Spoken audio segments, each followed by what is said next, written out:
And with that, I believe we are live. Good evening, Speed Gaming 2. My name is Quote, and joining me here in the commentary booth tonight, we also have Quote. And down on the tracker, I believe we have a Vote. That's right, it's the Wote Show, everyone, and that means that things are going to get weird. Speaking of weird, though, we have some draft action going on tonight. Both runners opted to go ahead and just let their opponent pick two of their characters for them. So tonight we are rocking a double Red Mage Fighter Thief combination. Which means, if we're going to jump right to the blursings, we have a fighter with extra vitality, extra agility, and a little less starting HP than usual, by which I mean this fighter's going to have 3 HP out the gate. The Thief, meanwhile, starts with a little extra magic defense, some bonus vitality, and less strength than usual. That's fine, you're not using the Thief for its strength. And the Red Mage is going to be coming at us with bonus strength, the ability to swing an X-Cal, and -1 hit percent per level, so you're not going to be swinging the X-Cal. The Black Belt did have the ability to equip a black shirt, had +15 hit percent and -10 vitality, and if you're wondering why they didn't bring a black belt, it's because they also opted to force Warbeck tonight, and quite frankly, I told them I'd call them cowards on stream if they drafted a black belt. And neither of them drafted a black belt. I don't know if this counts as manipulation or not. The White Mage would have been swinging a katana and had some extra agility, and the Black Mage had all of the luck ever, but they're not appearing in this seed, so that's fun. For those of you who've never seen a Final Fantasy I Randomizer stream before, what we've done is we've taken the game, we've moved all of the treasure around, we've changed all of the enemy stats, we've moved what their spells are around, we've moved where the player's spells are around. We've moved where basically every key item in the game is. We've added a war mech that you have to fight before you go fight Tiamat, and we have made it so that you've got to just hunt around in random chests in the Volcano Sea Shrine and a whole bunch of other places to find a couple of important items. Maybe. But we're going to get into all of that. So, let's see, I'm trying to think if there's anything else we need to go over before this seed gets started. GanonsGoneWild has gone 2-0 in their pod. shadowmrt241 is 1-1. So this is a battle to see if we're going to wind up with 2 2-1s in their pod, which is Pod B.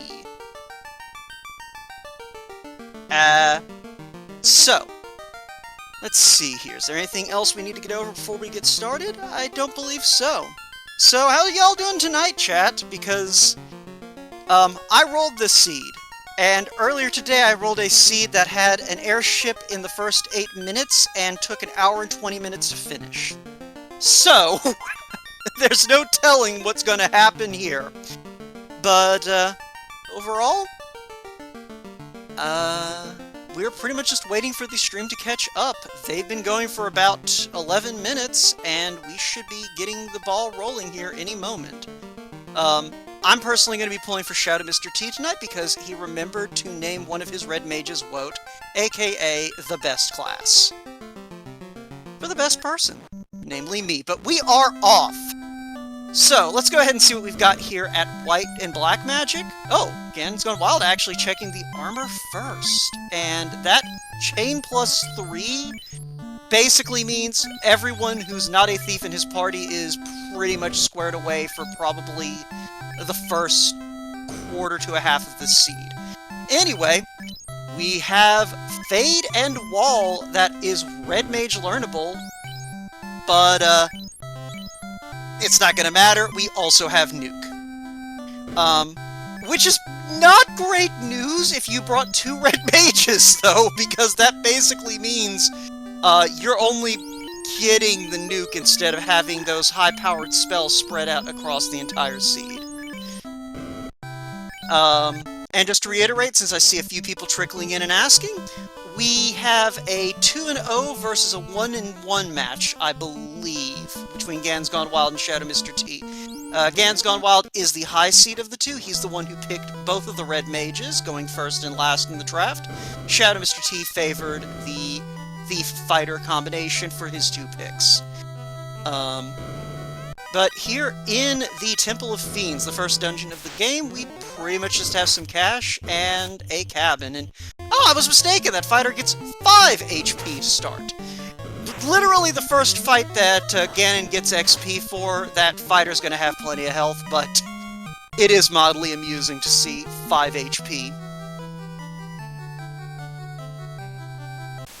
But we are going to become, well, I was gonna say we're coming up here on the first boss, but... Now, we could have taken Rub in this situation. Garland has basically no magic defense. You can hit him with essentially anything, and it's fine. But, on that note, we're probably gonna shoot him with Nuke. Because, yeah, he just tried to well, he succeeded in darking the Thief, and it didn't go very well. So, let's see what the King and Sarah have for us today. There is a bunch of TNT, and there is the Ruby. And gratitude out there to Scoopula, our SG volunteer for the evening, who went ahead and got those standings put up for me. Massive thanks. So, yeah, we've got a TNT and a Ruby. That TNT can be turned into Narek the Dwarf, who normally gives us the canal in the vanilla game, but today can give us basically anything. Pretty much all of the key items that you see on the tracker are available, and in addition, we have a gauntlet that will cast Saber, and a power staff that will cast Ruse. Ruse being an evasion spell, and Saber being an attack buffing spell. So, those are the only two things that are incentivized that we won't find today. And incentivization, for those of you who are new to watching this, simply means that it is one of the items that is going to be in a known location, with a couple of exceptions that are loose. And those known locations, generally speaking, correspond to important items in the original game. So, for example, any NPC who normally gives you something important is going to be an incentive location today. In addition, several of the dungeons that normally contain important items still have important items in them, with a couple of exceptions. And we're going to get into that as we get deeper into this. For now, GanonsGoneWild, with a nuke in his pocket, well, 2 nukes, is just going to go ahead and wipe out the pirates before he even peeps what his level 2 magic is going to be.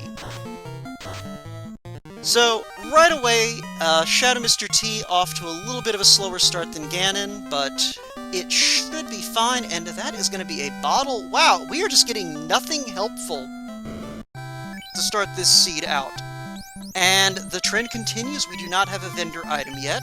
The bottle normally given to you, or sold to you, I should say, by Underhill the Merchant near Onrak, today can be in any item shop in the game, and it won't be the bottle, as you can surmise by the fact we already have the bottle.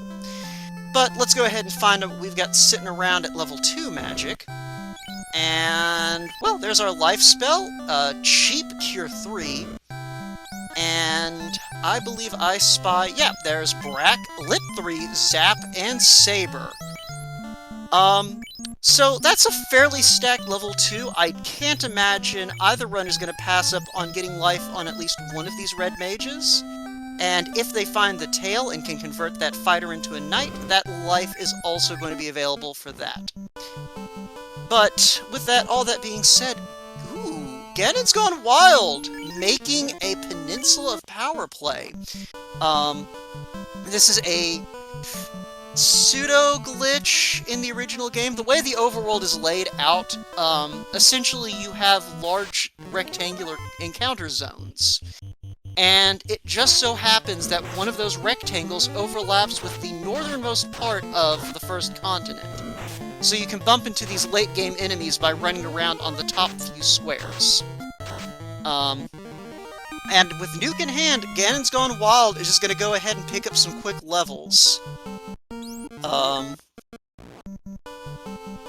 In the meantime, though, Shadow Mr. T's pretty much finished up his business here in Provoca, burning off a quick first encounter, which that's actually really good for these runners to know about. That's going to make finding some fights in the overworld later on a little more palatable. Okay, GanonsGoneWild, I think, may have wanted that cash to pick up some extra spells, too. Sorry, folks. Hopefully that won't be too bad. I just realized I forgot to refill myself with some hydration, but we'll persevere. That's what being a man is all about. But, in the meantime, GanonsGoneWild taking that cash, gonna go stock up on items here in Canary, it looks like. Shadow, meanwhile, gonna finally find out what our TNT is, and our tracker forgot to mark his bottle, but that has been fixed. And we find a loose crystal in the dwarf cave. That's funny. So let me get my notes updated while everyone's running places. And that's a vanilla canal from Narek. So let me get everything squared away, and we'll be good to go.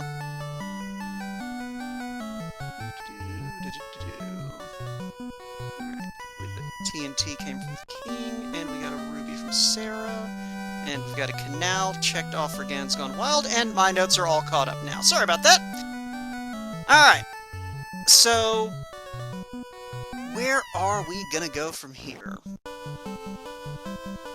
I mean, we're going back to Matoya, so it's one of those things, these runners could have opted to continue down south. We have expanded open progression today. Normally, in the vanilla game, there's a river blocking you from going south from dwarves. That's not here on this particular map. So they could have kept going down to Elfland and Marsh Cave, but so far into this tournament, it has proven very beneficial to always follow your turn-ins. And today is no different. That is a canoe from Matoya in exchange for her eye. So, this could lead to some interesting routing divergence here, if one of these runners opts to head toward Marsh Cave and the other opts to head toward Crescent Lake.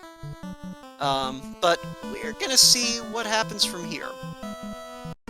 And we do have that divergence. GanonsGoneWild looks like he is going to be heading toward Elfland and the Marsh Cave.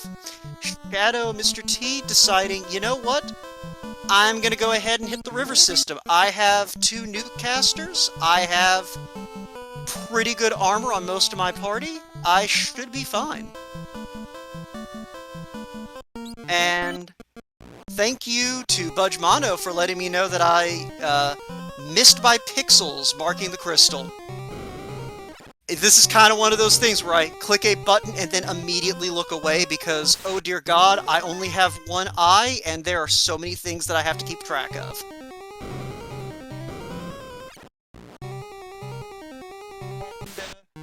Uriel in chat, Uriel Man, pointing out in chat, a very interesting writing observation. That if you're going to go toward Crescent, Ice Cave is on the way if you're going from Provoca, and I do think Shadow Mr. T has that in mind. That's why I'm talking about those nuke casts. Having 2 nuke casters with level 1 nuke, that makes that Ice Cave a lot more reasonable. So, we're gonna see what he decides to do. He may opt to hit Crescent first, but GanonsGoneWild finds our ship at the bottom of Marsh Cave. So, this could prove interesting. He already has the canal in hand. He could opt to just say, you know what? I'm gonna set sail. And yeah, Z-Man calling out, we did find an Ice -2 here in the Marsh Cave, and if you've only played the original, or even the Pixel Remaster, and are sitting there going, huh, I don't remember +1s and -2s and all of that in Final Fantasy 1, that's because it's not in Final Fantasy 1. That's one of our other flags we have set on tonight. Weapon, what we like to call weapon and armor blursing, which basically modifies the stats in a variety of ways that I'm not going to try and recall right now because it gets complicated. But suffice it to say, pluses are good, minuses are bad, and more or less a plus on a weapon means that it spares you about a level's worth of work.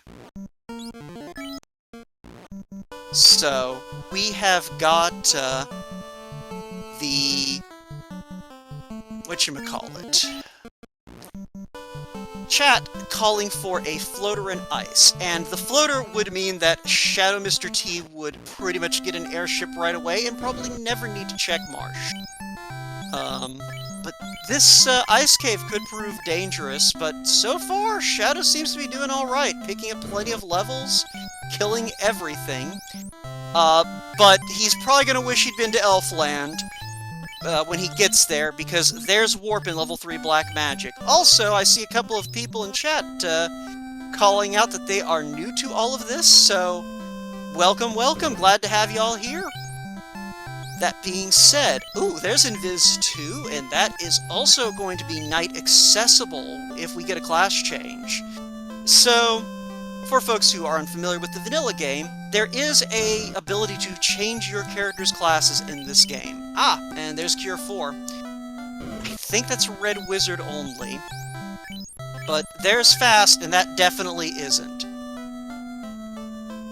So, Duskplume dropping the changes into chat. I don't have time to read those out loud right now because things are happening. But, the long and short of it is, we've got a pretty solid set of first levels. We have Fast available, we have several decent sweeping spells in the form of Nuke, Fire 3, Quake, Zap, Ice 3, for like 2 enemies in the game. We've got Confusion if you want to make a cheeky early carry play.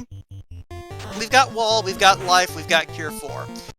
So our magic situation for the duration of the seed's looking pretty good. But jumping back to what I was saying before, this game does feature a class change mechanic in the form of if you find the tail, you can bring it to the King of Dragons and he will make you bigger.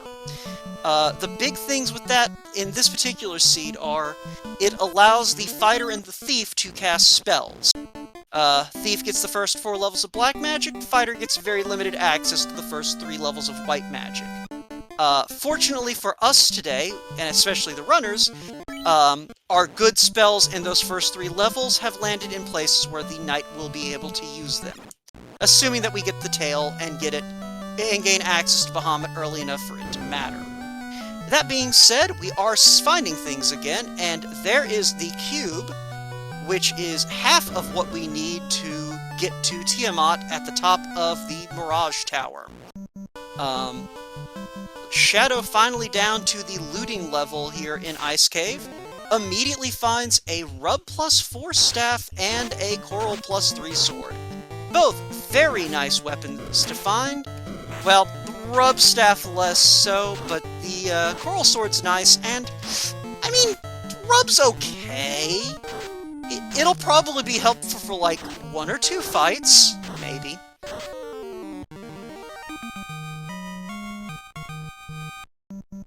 So,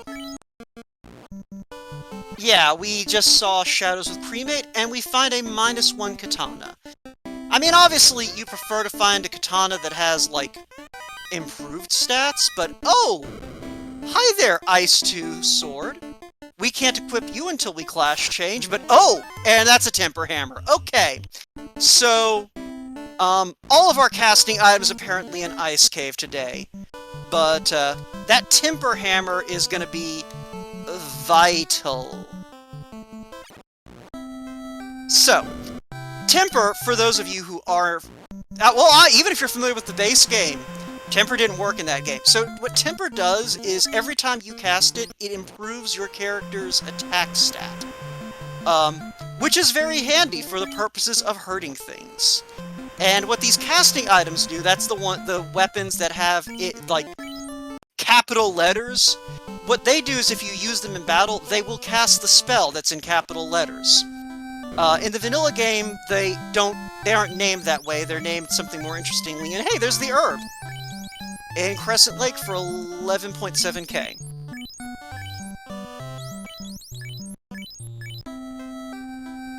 I don't think GanonsGoneWild had enough to pick that up, chat. If you want to correct me on that, I kinda didn't look until halfway through that shopping visit. But, we'll probably be back for that, if nothing else. But Shadow, Mr. T, about to find out for us what key item is sitting here in the Ice Cave, and... Alright, thank you, Dusk Plume. He did not have enough. And there is our chime, so... get your sky out in chat today, because, as soon as Shadow Mr. T finds that cube, it's going to be sky. And I believe that was a Saber Gauntlet from the Sages?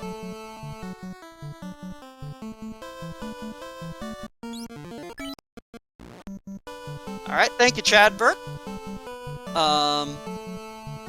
And yeah, Cyrenus pointing out that the question is, when is either runner going to go pick up the other piece of their sky puzzle? Because yeah, we've got a cube at Sarda, and we've got the chime. Yeah, my bad. The cube was at Sarda, not Marsh. But we've got the cube. We've got the cube at Sarda. We've got the chime in Ice Cave, and GanonsGoneWild is diving into the volcano. So, Ganons could make the ice play from here. It's reasonable. It's on his way. But if we find the other loose item here, and it turns out to be the floater, but oh hey, there's an X-Cal. +1 at that. And a ribbon +2, okay.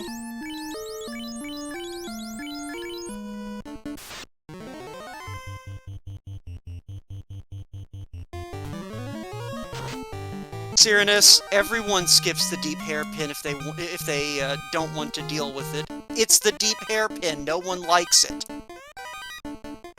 But that being said, Shadow Mr. T,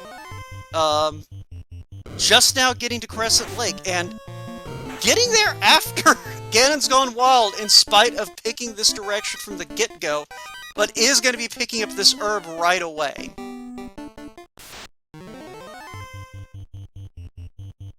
But yeah, so, yeah, both these runners are very excellent. They do know where they're going. It's mostly a question of some of these split decisions. So, Volcano is a dungeon that, if you don't feel like opening any boxes, you can clear in 2 minutes, 3 minutes tops. The problem with Volcano, though, is it's one of the chief high-density locations that can have one of those loose key items. And that could pose a problem. Yeah, Twill, I am talking to myself again today. So, here's kind of the situation. Well, it doesn't matter. Ganon's gonna go to Ice Cave, but he has Warp in his pocket, so here's where things can get a little bit interesting. Ganon can pop into Ice Cave, use Warp, and skip the entire dungeon, because he can just drop into one of those holes, cast Warp, and appear back on top of it.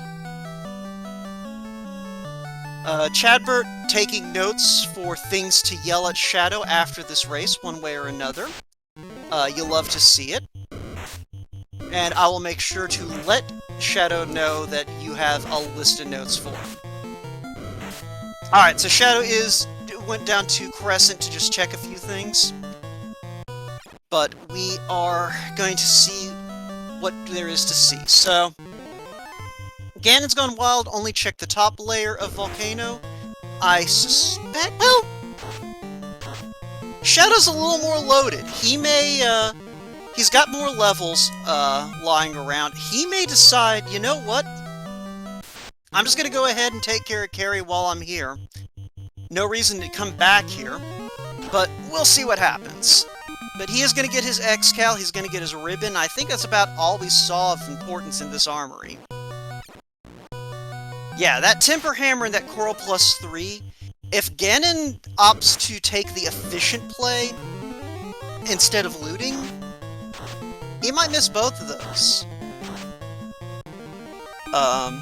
But let's see where this goes. And I don't know if Ganon checked that spike tile, but that's the Frost Giant Frost Wolf encounter. Oh no, he did. He had to if he opened all the chests. I thought that was the just loose spike tile just outside of the armory, but for the moment, we are going to kind of see what GanonsGoneWild does here. Like, there's no reason to loot Ice Cave unless you're looking for stuff. because we're... like, there's not going to be a loose item down here, because there is already the incentive item in that chest. And you're right! The Red Mage can use the X-Cal. I forgot to read my tracker's notes. But that being said, we do have GanonsGoneWild bailing, so we are going to not have that Coral Sword, and more importantly, that Temper Hammer. So, yeah. So that's going to be interesting later on. Both renders have that Saber Gauntlet, so it's not like we don't have buffing solutions, but that Temper Hammer plus a Saber Gauntlet, that's pretty much turning your melee into a destructive weapon very quickly. But remembering to grab his herb, GanonsGoneWild is going to go ahead and pick that up, and probably going to take his boat over to the South Elfland dock, and we'll see where things go from here. Shadow Mr. T, though, is going to go check the hairpin turn. Rejoice Cyrenus.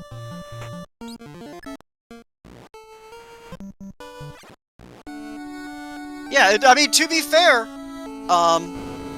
how often does the Red Mage being able to equip an Excalibur actually come up? Hairpin today gives us an Opal +4, and that is a slab from the Elf Prince. Which, you know, we can go ahead and get that translated, but we can't do much with it yet.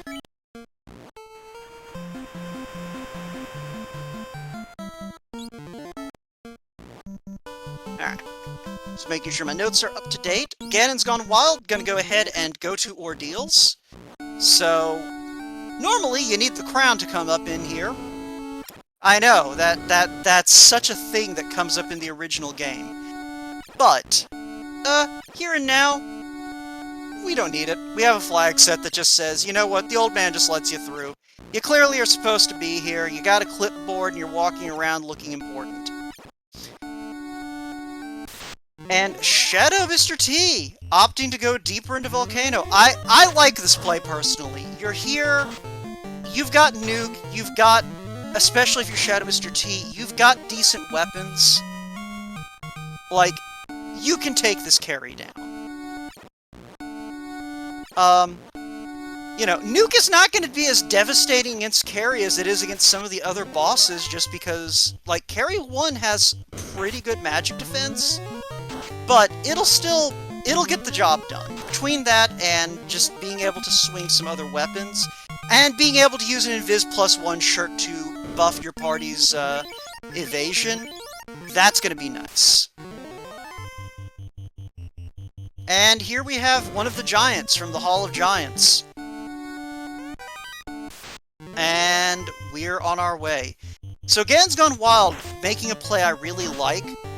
Ordeals has a lot of kind of high-value encounters. Like, their base stats are generally pretty easy to wipe out, and they give a pretty good amount of XP for the trouble. So you can pick a few fights here that are really solid.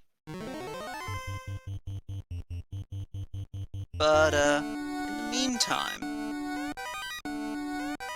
Ah, there's a gold bracelet for GanonsGoneWild that Shadow's likely going to pick up, and there is our rod. There is, excuse me, our Earth Cave access. And that actually is going to open up another item location there on the 4th floor of the Earth Cave. But, GW is done with Ordeals. Probably, maybe considering that Earth play at this point. No? No, that's right, he's got Sky access. We're going Sky, everyone. You take care, Stealth Mode. And, yeah, no, we are going Sky, Sky, Sky, Sky, Sky, Sky, Sky. Which, for those of you who don't understand why I'm just chanting the word sky over and over again. That is because, I was about to say sky provides, but today it is the Agama Floor volcano. Alright, Shadow Mr. T is set for equipment. He has a Masa +2, he has an Excal +1, he's got a Katana -1 if he class changes. We're good. We do not need another weapon. At this point, you might want a second ribbon, but you got Wall at level 1 magic. I don't even know if you necessarily are hunting for ribbons. Yeah, so, Shadow Mr. T being rewarded for being bold and just diving into Volcano. All we have to do now is hope that Carry 1 didn't roll something excessively rude. But yeah, we are still going to open the rest of the boxes here. We are still looking for our other loose item in addition to the crystal. Meanwhile, GanonsGoneWild is going to just loot at least the first floor of Mirage. Probably going to skip the second floor chests. Probably going to check the chests on Sky 1 if he's looking for equipment. And then Sky 3. I can't imagine checking Spider Floor or greater than less than. But that Flame +1 sword and Flame +4 shield makes his efforts worthwhile. Meanwhile, not a lot in terms of spike tiles here, and no loose item in Volcano, but a Masa +2 makes it all worthwhile. Completely worthwhile, and today, the part of the Zeus Gauntlet is played by the Zap Gauntlet, which I think GanonsGoneWild decided he didn't need, which, fair.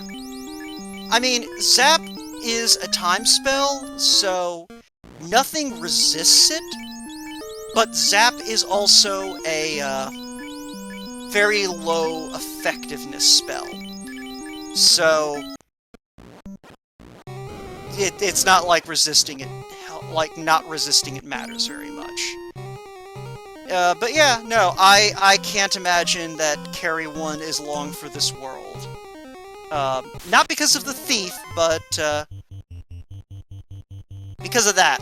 Yep, Carry 1 is dead, and that, well, once this worm is dead, remember everyone, if your party's on their knees after the fiend, heal them. There's no feeling worse than dying in an encounter after a fiend fight. But we're gonna go ahead and swap over to Shadow Mr. T's audio as he lights our first orb of the race. GanonsGoneWild, meanwhile, into Sky. And, alright, not gonna check Sky 1. Looks like probably gonna check that incentive chest and then maybe loot the third floor. I don't necessarily... Ooh! I didn't see what they had that turned people to stone, but it got 2 of Ganon's party members down. And, also everyone, get excited! This is the first time Shadow Mr. T has set foot in Elfland. He has only had first and second level spells thus far. Alright, thank you Z-Man, that was stone poison. That was rude. But, ooh, Ganon making an interesting play. I think he's leaving his fighter stoned for the time being. And finds the Oxyale here in Sky. So, we do have Brack at level 2, and I think Ganon picked that up. So, he does have a means to take out Tiamat. Meanwhile, Shadow Mr. T finding out about all of the spells that he probably wished he had when he was clearing out all of those dungeons before now. Well, Z-Man, picking up Quake is very important if you haven't finished off Earth Cave yet. So, let's kind of take stock of the situation at the moment. GanonsGoneWild has a bit of an exploration edge at the moment. And is probably about to catch up in terms of, you know, full-on progression. The thing is, though, is nothing he has is out of the way for Shadow Mr. T. Like, he's got to go to Marsh Cave and get his ship. We know there's no other way off of this continent. And a lot of the decisions he's going to make from there are decisions that are pretty natural. So, I feel like, I don't know, I feel like right now both runners are kind of following their own track, and we're really not going to know how things are going until one of them has all 4 orbs lit. But there is the slab on Shadow's side, and GanonsGoneWild getting ready to do violence. And remembering that that X-Cal can go on, and I forgot about Warmech, and I think Ganons might have as well. This is gonna be interesting. Invis 2 coming out, gonna try and... Well, that fast kind of makes that Invis 2 less helpful. While going up, but... And the Thief is at this point just gonna try and throw on as many Invis 2s as he can before Warmech punches him to death. Gonna go ahead and get another stack of Invis 2 up. While going to go out onto the Thief. A little too late, that stun drops. And I'm not sure who had the ribbon, I'm guessing it was this red mage. Who is gonna be sabering up. With the X-Cal +1 in hand. And Lit 3 comes out. So those walls still coming in handy. Oh, that is a... Are we a real... Okay, we're not going to see potion strats quite yet from GanonsGoneWild. Thief gets on his feet, manages to dodge a swing from Warmech. Thank you, bonus agility flag. And, so far this Warmech doesn't seem to have a lot of nastiness, so GanonsGoneWild may be able to get through this with a bold play. We're gonna see. Continuing to pile on the Invis 2s. We do not want Warmech to punch us right now. If I'm not mistaken, GanonsGoneWild's party's like level 14. But, that is a dead Warmech. And GanonsGoneWild has 3 level 19 characters. Yeah, 15, alright. So... There's the ship on shadowmrt241's side. But yeah, shoutouts to GanonsGoneWild getting through Warmech. That was a bold play. But we are now on to Tiamat. We should have 5... Yeah, we've got 10 shots of Brack to try and turn this into a dragon statue, and it works the first time. Alright, GanonsGoneWild with his first orb lit, and, yeah, stick with shadowmrt241's music for a bit. See kind of where he goes with this. Question in chat, how do you clear away the stone status? You need to use a soft, either the item or the spell. GanonsGoneWild, I think, has softs, but maybe opting to hold off on unstoning that fighter, because right now he really doesn't have any good gear for that fighter. And by keeping the fighter stoned, you are able to kind of dump extra healing, like extra XP onto the rest of the party. Basically, experience is divided between the entire party at the end of a fight based on the experience values of individual opponents. So, you will see runners in a lot of these races opt to either kill or leave stoned a party member. Also, GanonsGoneWild may have just been out of soft potions. I'm not sure, but it definitely benefited his Thief and Red Mages to go ahead and kind of keep that fighter as a statue for a bit. And I don't think 4th slot level 5 magic is going to be Red Wizard accessible. I think it's only the top 2 slots. We do at least have life available to both Red Wizard and Knight. Or Red Mage and Knight. So it's not the end of the world. But GanonsGoneWild heading over to the on-rack area. Gonna go ahead and probably check Waterfall. See if maybe our other loose items gonna turn up in those boxes. and then we'll see where we're going from there. Oh, there's some Opal +3 armor. Shadow Mr. T already has Dragon +4 and only has 1 fighter, so doesn't need anything in those boxes, but we are over to Sarda, who I believe is going to give us the cube, if my tracker's notes are accurate. And congratulations, Woat, you are not getting fired from tracking quite yet. GanonsGoneWild, in the meantime, gonna go check the robot over here. Normally this is who gives you the cube, but obviously that's not gonna happen today.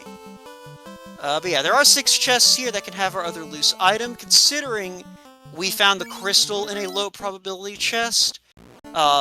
Obviously, the Gambler's Fallacy tells us the other one's also going to be in a low probability chest. That's probably also not the Gambler's Fallacy, but I genuinely don't care. Fight me. But, that being said, Shadow Mr. T also opting to just not go to Earth Cave right now. Hashtag Never Earth, a less common hashtag in this community, but one that I wonder if both of these runners subscribe to. But let's see, based on this trajectory, I'm gonna guess Shadow is heading off to Ordeals. Alright, Chadbert shouting out his allegiance to hashtag Never Earth. And there's our other loose. It is an adamant in the waterfall with a crown from Marcy the robot. So, we're probably going to see GanonsGoneWild turn around and go right back to that part of the map.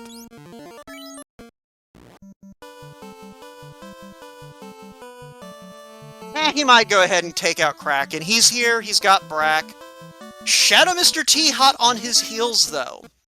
And I don't believe... Yeah, he doesn't have the Oxyel. This is solely a cheeky waterfall check, but it will reward him.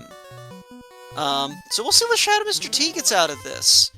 Because that's real quick to check. That's dock right next to Northwest, go kill Astos, run north, check Dwarf Cave, and then just head on your way. And yeah, Z-Man, well, I think we're gonna see some chests open by GanonsGoneWild still. He has decent equipment, but it's not... He still needs some gear, for this party, even after Clash Change. But yeah, no, Shadow Mr. T is gonna be done opening boxes once he finds that loose adamant. Because the only thing he wants at that point is, obviously, the rest of his progression, but also the tail.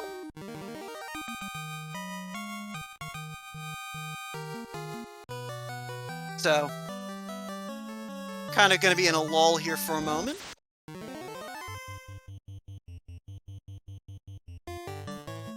Chadbert and Chat pulling the curtain back a little bit, letting us see that Shadow Mr. T has been training to de-loot goblinify himself, and remembering one of his earlier races.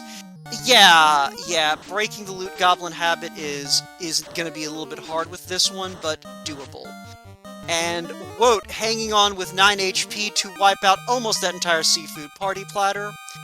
And gonna go ahead and...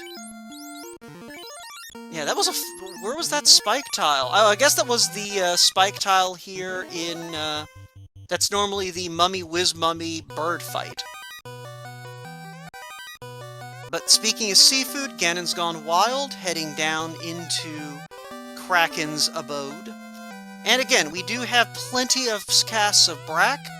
And while Kraken is not vulnerable to the poison element... Wait.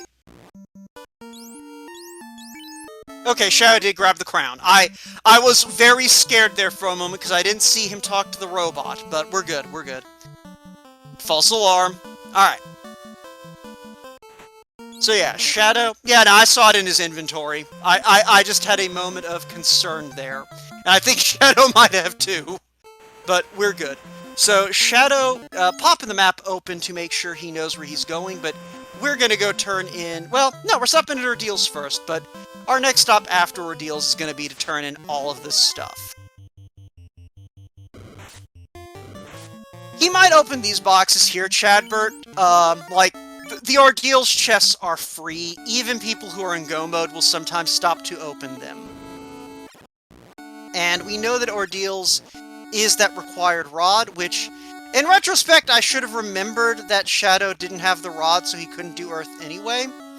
But he's probably going to go do Earth after turning everything in, because he's going to be right there unless he gets a floater out of the Dwarf's Toast check. Meanwhile, GanonsGoneWild, paying for his earlier Brack luck with this Kraken. Fire 2 coming out from Kraken. Brack firing out in reply. No Statue Garden. No Statue Garden. Thief back on his feet, because the way that sleep works in this game, if you have more than 40 max HP, sleep lasts for a round. Sleep, not even once. And there we go, Kraken is Bracken. And that is a second orb for GanonsGoneWild. We're going to go ahead and pop back to his music for a bit, I think. Is what I would say, but, there we go. Alright.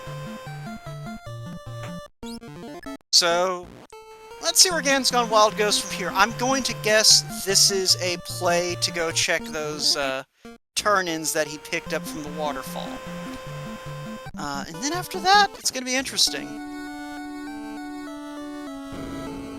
But yeah, there is that Invis +1 sword, aka the Defense, that has been serving GanonsGoneWild quite well. And there is our floater from the Dark Elf.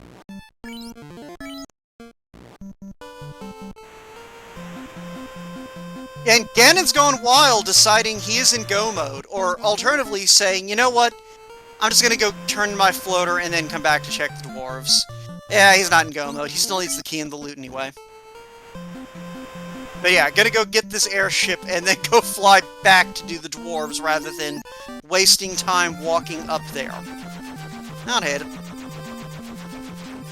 But there is the rod for Shadow. So we're probably going to see a similar progression, and we'll go from there.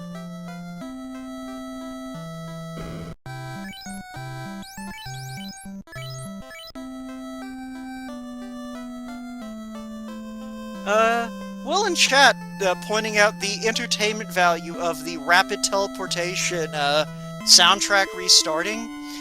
That is actually something I believe someone has been workshopping, trying to fix in the code. I don't know how much progress they've been making on it, but it is definitely something that's been being explored. Speaking of that key, though, we do get that from the ferry, which... At this point... Alright, so at this point, we have a loot, a tail, and a ruse stick outstanding. And our locations remaining, we have that adamant check that GanonsGoneWild skipped out on. We have the Earth Cave check that neither runner has seen, and we have the Lefane check.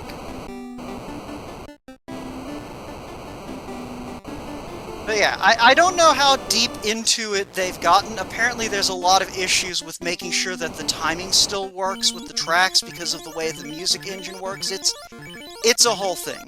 shadowmrt241 defying my expectations, going to go do Earth before those two turn-ins. Not the worst thing in the world. You do, as we now know, he is going to need to check these boxes anyway. GanonsGoneWild, in the meantime, though, is into Volcano. So here's the thing. That Masa was pretty far out of the way.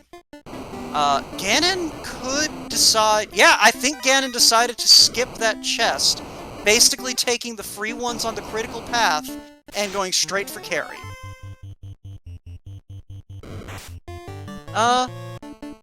And yeah, Uriel, I mean, it's one of those things, it's 6 of one, half a dozen the other. You check this first, you check the other two later.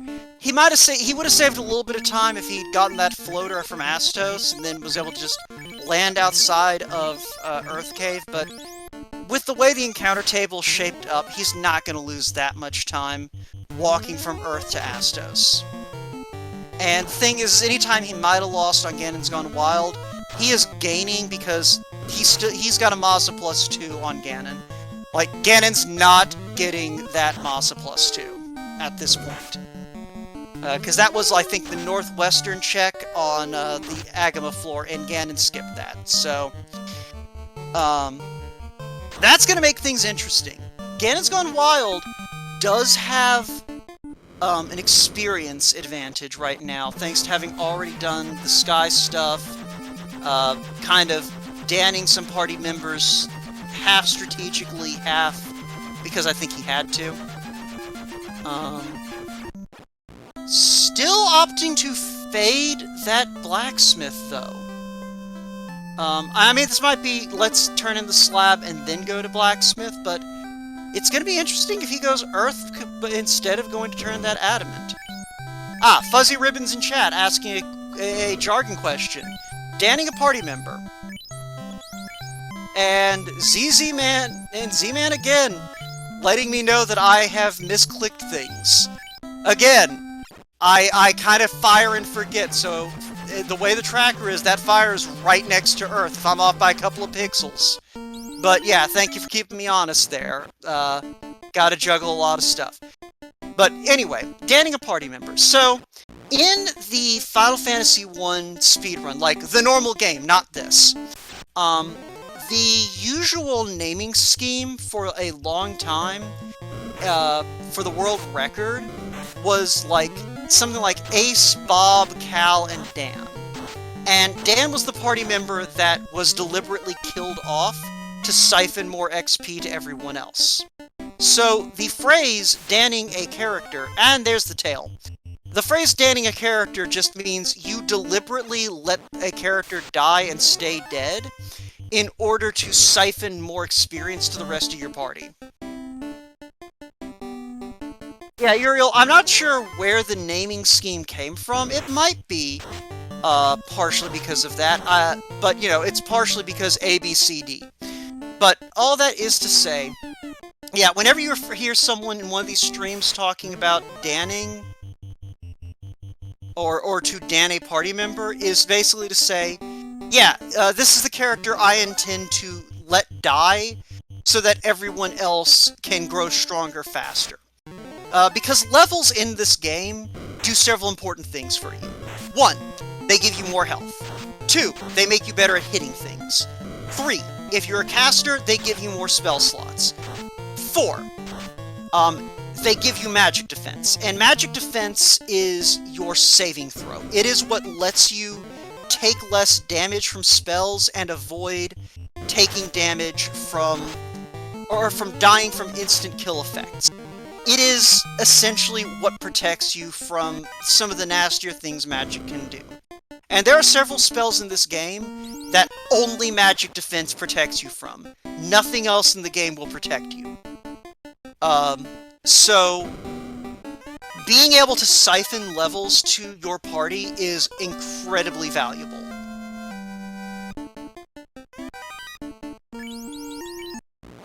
And yeah, Matifier, Feasel would know, I believe he is the one who developed that naming convention.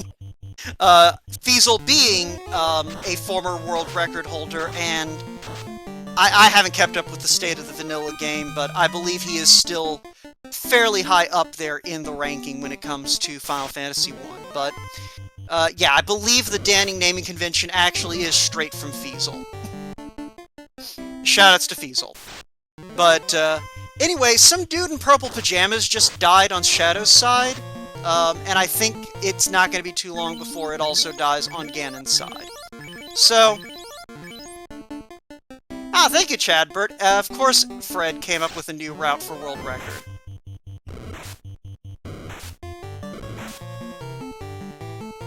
But yeah, a danned character is almost always not useful, but alright, Shadow Mr. T, gonna finally show us what's here in the Dwarf Cave, and it is the Ruse Stick. So, that means we've got to go to Lefane to get our loot today. So, why do we care so much about getting a musical instrument? I can see there are some people in chat who are unfamiliar with this game. So, the final dungeon, the Temple of Fiends Revisited. Yes, you go back to the first dungeon and you do more stuff there. The Temple of Fiends Revisited has 2 locks in it. An actual locked door that you need the magical key, the mystic key for. And then a slab that can only be removed with an ancient musical instrument, the lute. Which is like 2,000 years old. Don't ask how a lute is still usable after 2,000 years. It's magic, I ain't gotta explain it. But anyway, so with that ruse stick being at Smith, we now know the lute has to be in Lefane. So GanonsGoneWild going to go see Bahamut, the King of Dragons, to go ahead and class promote, and then he is going to go pick up his lute, and I believe he's good to go. He's going to go tackle this Temple of Fiends. Oh, that's easy, Z-Man. The lute causes the metal plate to move because the metal plate is evil and the lute is magical. Also, Chadbert continuing to fill me in on the vanilla game. Apparently now they attempt a 3 and 256 chaos with Bane, and yeah, I'm good. I'm good. I'm gonna stick with the randomizer. But yeah, so GanonsGoneWild knows his loot is here in Lefane. He knows he went ahead and translated the slab. The slab, in this case, being the Rosetta Stone that teaches you the ancient Lefanish language. If you attempt to come here without learning from the good Dr. Une how to speak Lefanish, all you will get in response to talking to these fine folks is a hearty Lupa? I know it doesn't sound very hearty, but Lupa is a very tonal language. I assure you, that sounded very masculine in Lefanish. Fuzzy Ribbons, yeah, it's one of those things, like, you do see the class promotions in seeds where the runners, like, you might not see Shadow promote necessarily, he probably will, but it's a situation where the class promotion depends entirely on what equipment you found and what characters you brought. I mean, Matifier, there are other magical instruments. You've got recorders, you've got, there are other magical musical instruments out there. Don't think about it too hard. But yeah, both of these runners going to go ahead and class promote. Shadow Mr. T found a lot of really good armor for his party, as well as several very good post-promotion weapons. Oh yeah, there's also a Flute and Dragon Warrior. And the Magic Whistle in Mario 3, which is just the Magic Recorder from Zelda 1 all over again. But yeah, so Shadow Mr. T gonna take a minute, rearrange all of his equipment, put all of his shiny new armor on his various party members. I think we've only seen the one ribbon. Which, I mean, luckily for both of our runners, they found. The Ocarina is from the later Zelda games. The original has a recorder. But yeah, so Shadow Mr. T, a couple of dungeons behind right now, but has a couple of advantages over GanonsGoneWild. Namely, has that Temper Hammer, has that Masa. Like, Ganon does have the Saber Gauntlet and the Ruse Stick, so he's in decent shape, but if this Temple of Fiends rolled anything particularly rude, he could be in trouble, but he is going to take a moment and do some grinding, so we're going to put on Shadow's music for a little bit, because this is just going to be the combat music and the Temple of Fiends music. But there is Shadow Mr. T's loot, and I forgot to mark his floater, but that's okay. And he hasn't been to Sky yet, so he doesn't have his Oxyel, so we're going to Sky next. So, Ganon's gone wild, picking up a little bit of experience, maybe just getting a couple levels in order to get one spell charge on the fighter and the ninja, and that is the case. So we'll flip back to his music when he gets down to Earth Floor, I think.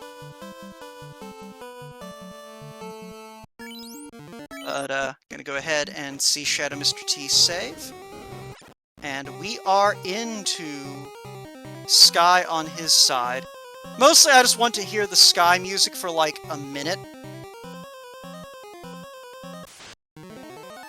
But, so far it doesn't look like anything's offering too much resistance, no unrunnables. Though we do have a pack of slimes that are all going to cast Snorting, which is annoying. And Wyverns with Frost today. And if you're thinking to yourself, that's not how you spell Wyvern or Wyvern, that's because Shadow Mr. T likes using the funny names.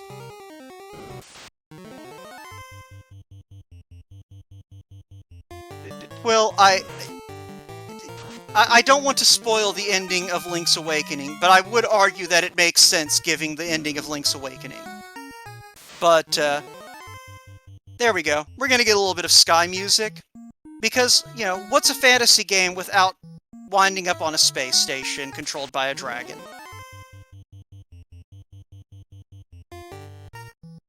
Don't think about it too hard.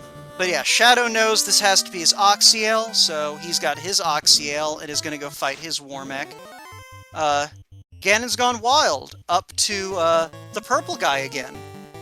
The purple guy punches the knight in the face, and promptly gets nuked in the face twice, and is still standing, and then dies. Alright. Alright, we're gonna flip back to Ganon's gone wild here, once he's past Carry 2. I know what I keep saying. And to answer a question in chat, Ganon's gone wild is currently in the lead. Yeah, we're gonna flip it back to him. So, he is in the final dungeon at this point. He has to fight all 4 of the bosses a second go-round, and they're even deadlier this time. Specifically, he is about to engage with what we lovingly call Carry 2, and what I lovingly call the first boss you actually have to respect in Temple of Fiends Revisited. Carry 2 has decent magic defense, can hit like a truck, and like all of these bosses, can pull out things like Nuke, Nuclear, Inferno, Tornado, Cure 4. Speaking of Nuke, though, a couple of nukes comes out, the X-Cal comes out, and that's not enough to kill her. Let's see what Carry 2 brings to the party today. And it looks like we're just going to keep nuking her, and she's probably going to die there. Yeah, okay. So, next up we have Kraken 2. Also known as he who punches out the characters you really wanted to keep alive. So, interesting things to know. Because Ganon's Gone Wild took a while on Warmech, we're pretty confident there isn't a nuke or a nuclear on the robot. Which means we could have some pretty powerful spells still sitting in one of these pools.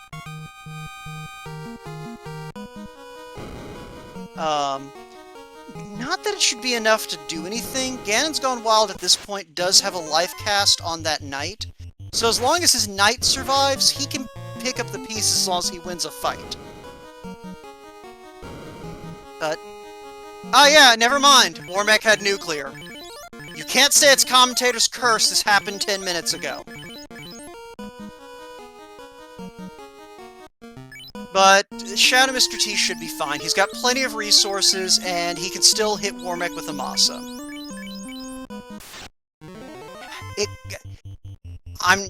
We're not gonna pretend I can violate causality here, okay?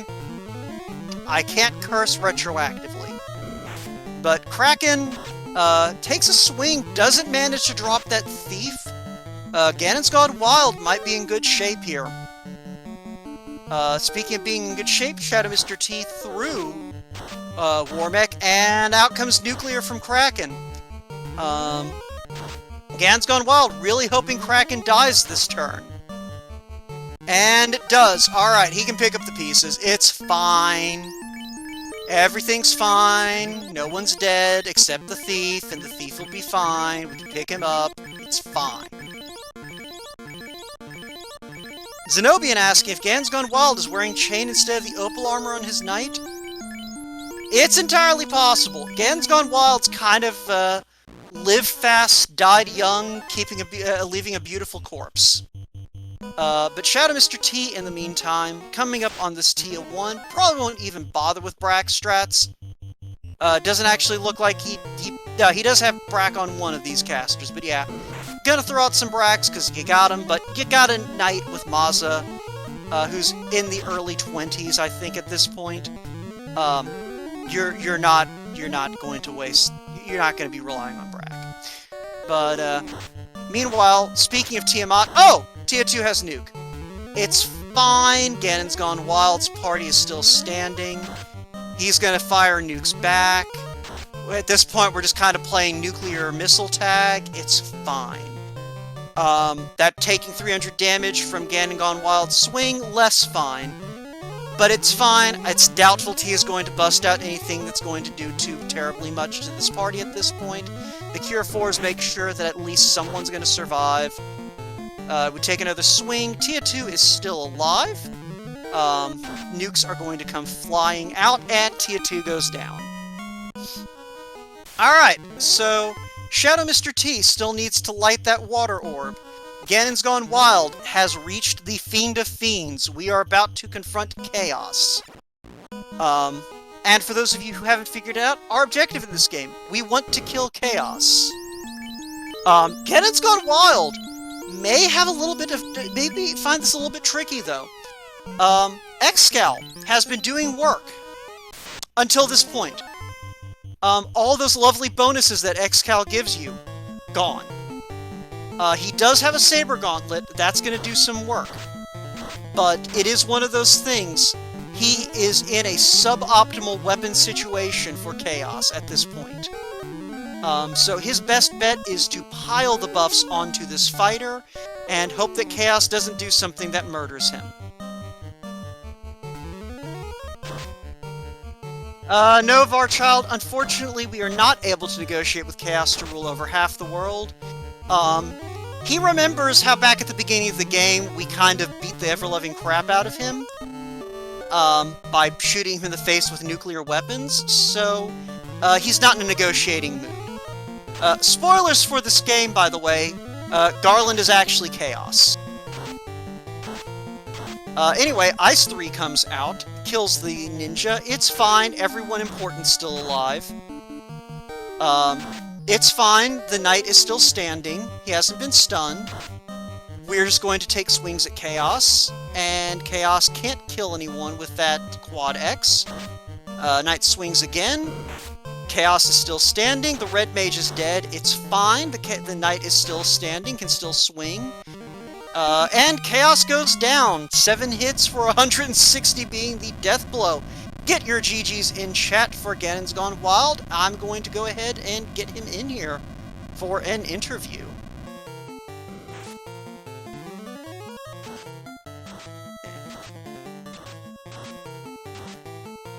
Yeah. So we'll see. So I'm sure he'll join us momentarily. But in the meantime, we're going to turn our attention to Shadow Mr. T, who is heading down for Kraken.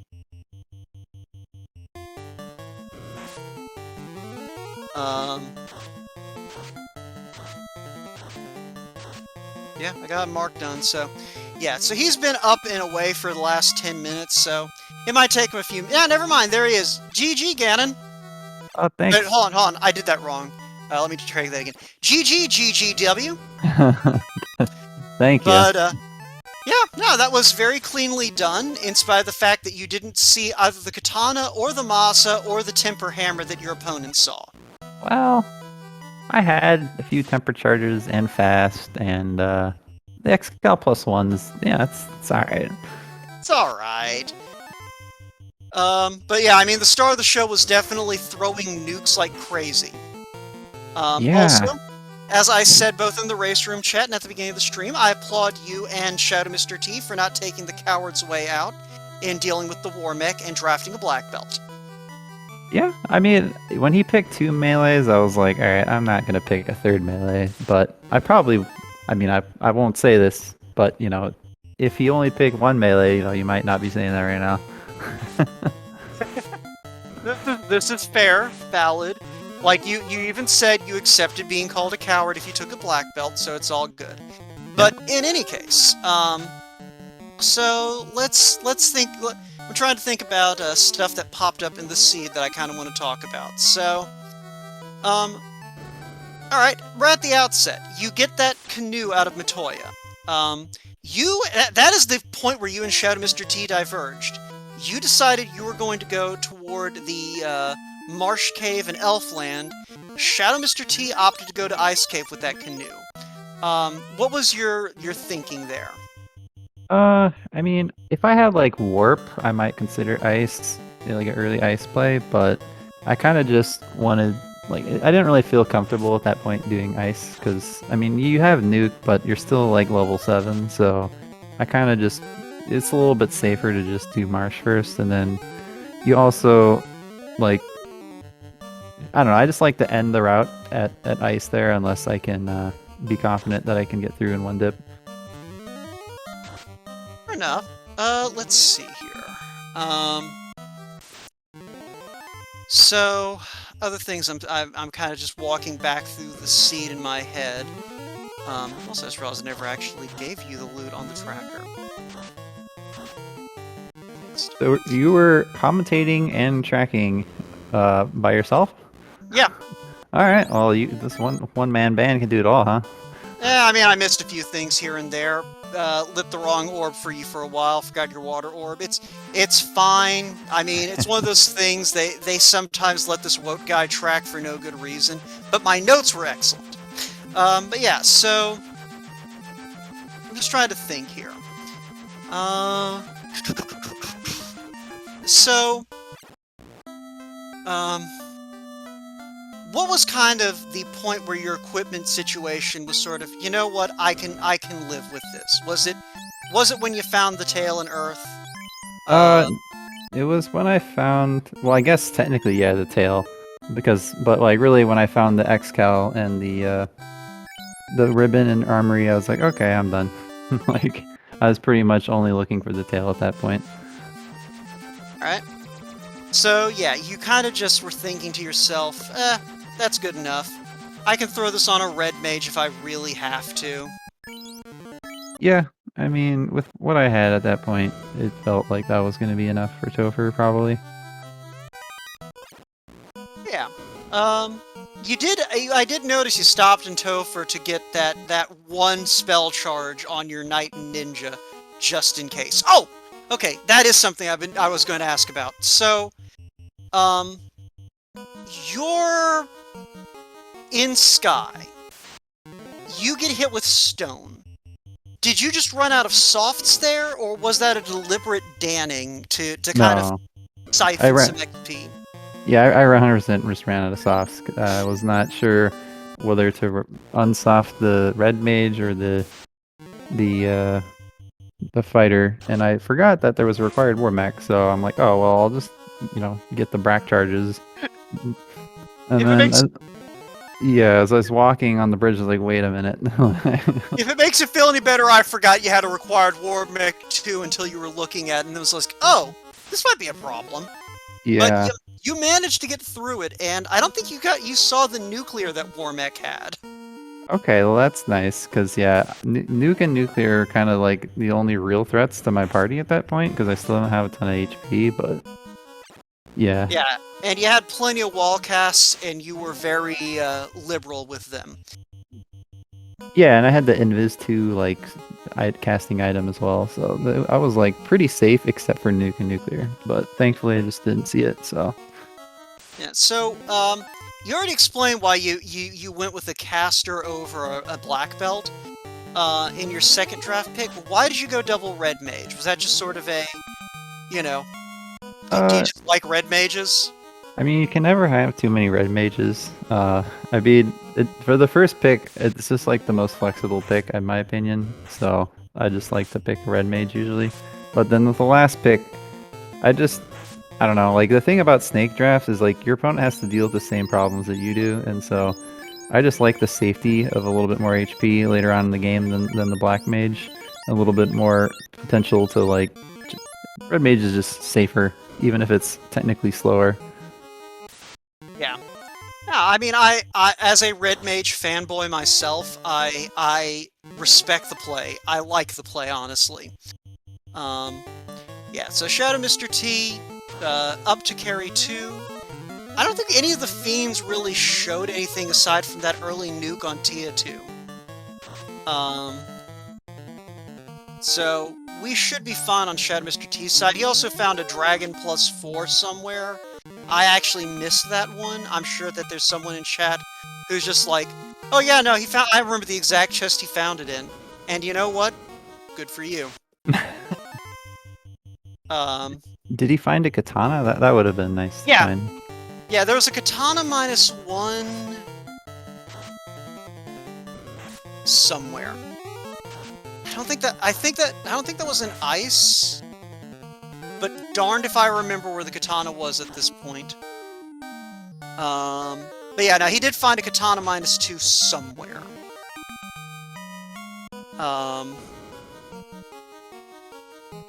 No, I'm legitimately trying to remember where it was. Like, I remember when he found it. Alright, Chadbird helped me out there. It was in Volcano. I think it was in one of the chests you didn't check like the Masa was. Oh, okay. Okay, thank you, Ego Proxy. So yeah, the katana was in the same room as the Masa. Well, that would have been nice. Yeah, it was the northeastern, like, it was that last branch before the Agama room on Agama floor. Okay. Like those 2 chests up there had basically all of your weapons for the seed. That would have been good if you did that early. You would have just steamrolled. Yeah, and that's where a lot of Shadow Mr. T's, like, he's been going for a while on that. Yeah, a lot of the time he's lost is just you routed a little bit cleaner. Like, he wound up double dipping Waterfall. He didn't go turn in that crown right away, so he did a few checks without the floater in hand. So just a lot of little things like that where he just you were able to get out of dungeons faster because you had warp going into, say, Volcano and Ice Cave. So yeah, it was a lot of little things like that where you just sort of you routed things a little bit quicker based on what the seed wound up handing you, whereas he kind of took a route where he missed out on some of the time saves. Okay.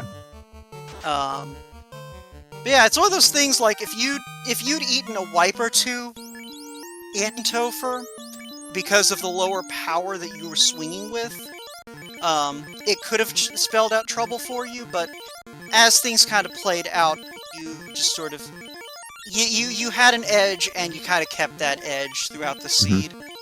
Also, if that war mech had caused you some difficulties, we might have had a very different race. But you kind of got through the war mech without too much trouble. You didn't see the nuclear. Shadow Mr. T did. Okay. But we are coming up on Tia 2, and I don't think we saw... Oh yeah, we did see a nuke out of Tia 2. Yeah, I think it was the first spell on the list, so hopefully... It was fun. Tia 2 threw out nukes, you threw out nukes back. Yeah, those red mages did work in this seed between the nukes and the walls. Yeah. Yeah, it was definitely a pretty nice class in this one. Yep, there comes the nuke. Everyone survives. Fast came out. I think we saw a Temper come out as well. Invis 2 comes up, and I think we saw a Saber off of the Knight, so... Shadow likely to start swinging here. Yeah, here comes the first fight command.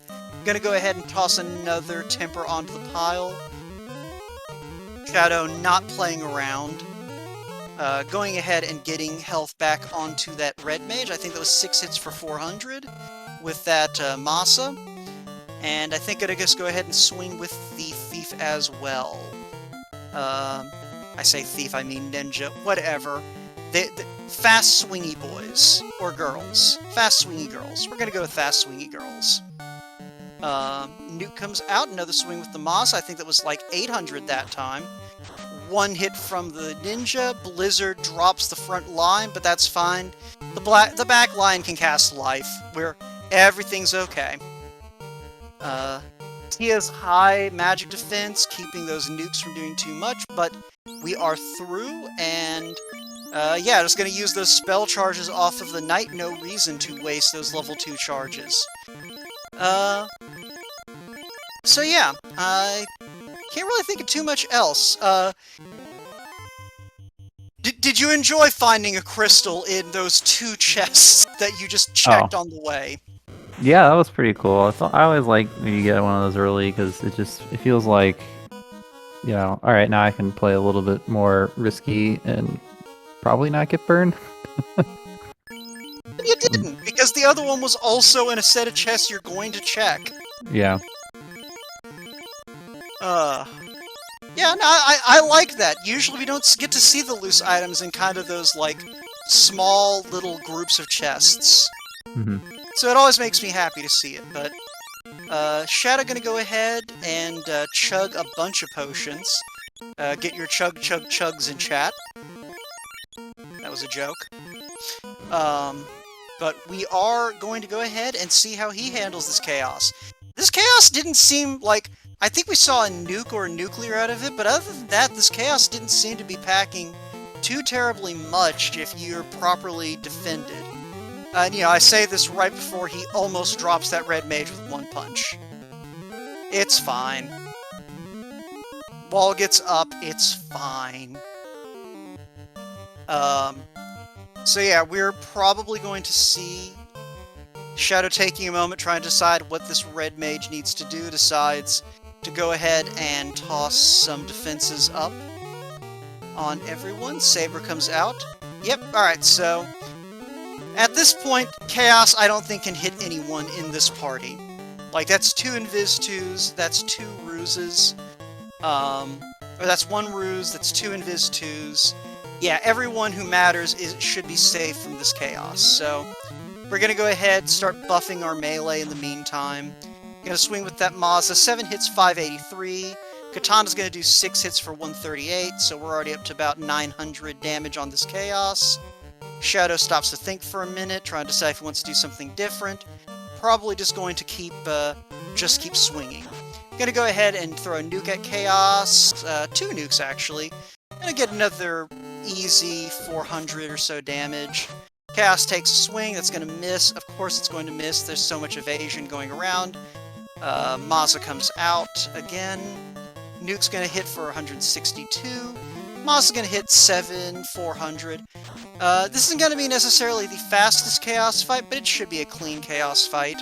From this point forward, we know that Chaos really kind of just liked throwing punches this fight, and punches didn't do much good, and there is our GG for Shadow Mr. T. So let's go ahead, get those GGs into chat. I'm going to go ahead and toss him his invite, and we're going to get you 2 in here, and liberate everyone from having to only hear me talk. More so than you already were doing. And yep, I see him in the setup room. Shadow should be coming up here in a moment. Probably just making sure his mic is in good shape. Yep, there we go. Shadow, GG. GG, Scan. I'm going to take 15 minutes behind you as a victory. Nah, GG.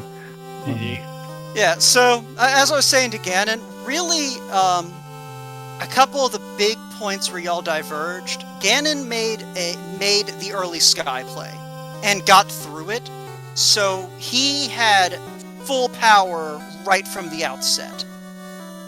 Getting through that war mech, and accidentally danning the fighter, so like all of his party members had a lot going for them. The other thing is, as soon as he got that like crown, I think you went and killed Kraken after you got the crown, but once you were done with the on-rack area, you went and got your floater and were just able to fly everywhere from that point forward. Is that right, Ganon? Pretty much, yeah. I mean, yeah. After Sky, I just went to the waterfall and got everything.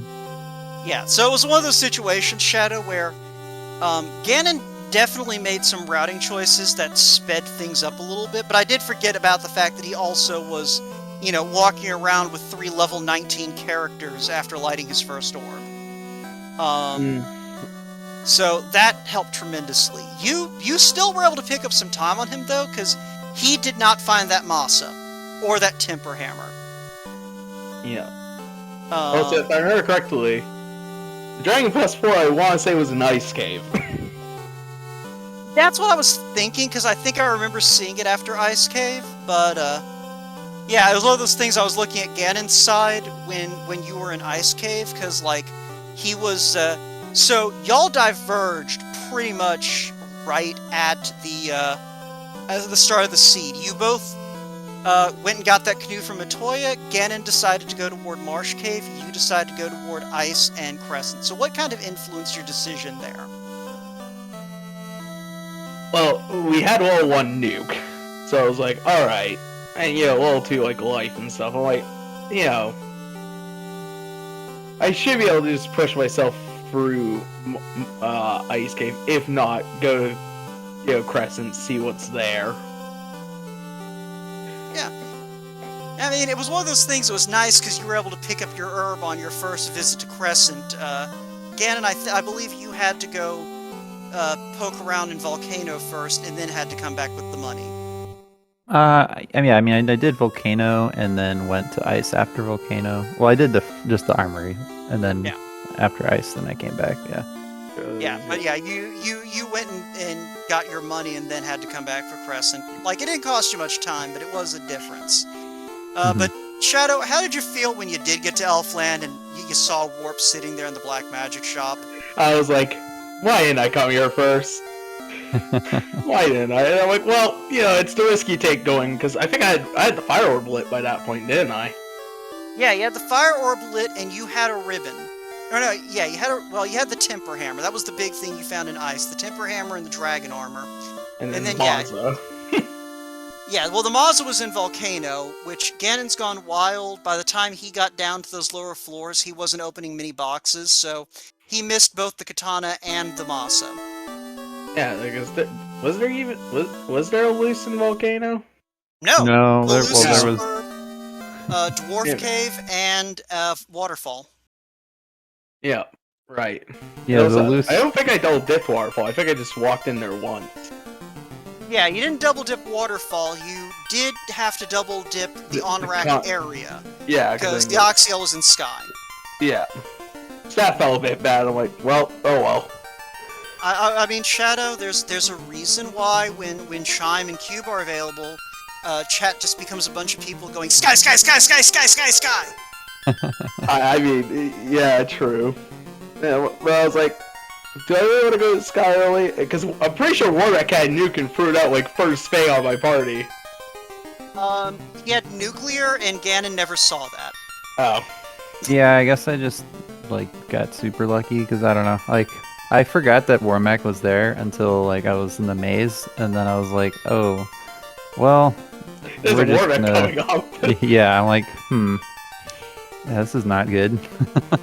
I mean, like I said, it wound up paying off for you, because with that stone fighter, you were able to just shoot the rest of your party up, so you had an endless supply of nuke, and enough HP to where, the rest of the party could just hold it together while the fighter did fighter things. Yeah, I'm trying to think if there's anything else that immediately jumped out to me with... Okay, jumping back to the draft. So, Shadow, Ganon opts for a red mage. Why do you go fighter thief? I'm not gonna lie, the red mage threw me off. I thought he was gonna choose fighter or something at first, but then I saw him well, okay, I want my fighter for swinging, and I want the thief for the early running from, trash stuff that isn't worth fighting. As well as if, find early katana, backup melee. And we had a red mage, so I was like, well, if he, spikes us at the end with black belt or something, I can just down the street, man. But I'm like, 2 red mages, we have all 1 duke. They had their worth. Yeah, no, y'all wound up with a very, very nice party for this seat. Yeah, I'm trying to think if anything else. Oh, okay. Actually, one other question, Shadow. So you pull the crown and the adamant out of the waterfall, and you don't have the Oxyel, so you got to go back over to the southern continent anyway. Why did you choose to do Earth Cave before you did your turn-ins? Well, because of how I was sailing back, I was like, okay, I could dip in, Earth, translate slab, go do Earth, and then come out and go do the turn-ins, and then go from there. All right, because yeah, I mean, I imagine when you found the floater at Astos, it just Oh, well, I could add this like 15 minutes ago. yeah, and that's the thing is like, that's why I think generally people tend to favor the do the quick turn in before the Long dive. Yeah, the long dive, just because like it wouldn't have saved you that much time if you'd found that floater first, but it would have saved you a little time on the walk there and back again from Earth Cave, if nothing else. Yeah. But yeah, so I don't think anything else about the seed made me go, oh, I need to make sure to ask them about that. Oh, but Shadow, Chadbert is going to have words for you. Why? I don't remember all the things that he said. I need to remember to tell Shadow about that afterward, but I'm sure he'll remember. But that's a you problem, not a me problem. Not my monkey, not my circus. But yeah, I believe that this is y'all's last pod race. Yeah. Ganon, you have gone 3-0, and I believe that guarantees you a spot in brackets. Shadow, we're waiting to see how everything shakes out before we find out if you're going to be in a play-in race or a last chance qualifier, or both. Or both. But it's one of those things like, you know, you definitely have the chops to get to the head of the pack in one of those situations. It's kind of just a matter of, you know, taking a few gambles like you did tonight and being a little bit cleaner in your routing, but I like your chances personally. And Ganon, you've kind of got a chance to breathe a little bit. I think we've got another week or so before like we are ready to move into the brackets phase. So are you planning to take a breather, or are you going to keep practicing? I mean, I'm sure I'll just, like, do some practice seeds, but yeah, I mean, I'll probably, I don't know, just if there's like pickup races going on, maybe look at those. But yeah, it's definitely nice to make it in the brackets. All right. Then hopefully we can count on you to help provide some commentary when we do the big play-in race, because that's going to be fun. That like if be you a meat grinder, that's what it's gonna be. Well, yeah, that's what I mean when I say fun. If you're just joining us for FFR Spring Tournament for the first time out there viewing this, if you've never been here for one of our play-in races, we don't just show 4 people. We show everyone. We take over channels to try and make sure everyone is somewhere. So it is a blast to jump around and see where everyone is and watch everyone getting updated on how things are progressing. So definitely come join the Discord, and I'm going to throw that in right now. Or I was. I don't think it's working, but whatever. Whatever. Yeah, there we go. So come join the Discord if you aren't watching this live. If you go to FinalFantasyRandomizer.com, you'll find links to come check out the community, to hop in. That's the easiest way to find out what's going on where. And speaking of things that are going on in places, before we move to Final Thoughts, I'll just go ahead and plug what else is out there right now. Over on the Final Fantasy Randomizer channel, twitch.tv/FinalFantasyRandomizer, they should be wrapping up Plebius Maximus 32 versus Goats Pirate. And immediately thereafter, when that race wraps, they're going to take a breather, and then they are going to move straight into Pluvius Maximus versus his other pod opponent, whose name escapes me at the moment, but that's okay. And over on Speed Gaming Prime, just knock the 2 off the URL, we should be 30 minutes into Sho Fukamachi versus JLo 7, and that should be a fun race to check out. So, you know, go and check those out. There'll be more races tomorrow. There's more stuff going on, but let's go ahead and get some final thoughts. Shadow, any other thoughts on this seed, on the pod phase, this tournament in general? Oh, it's been a blast. I honestly did better than I expected.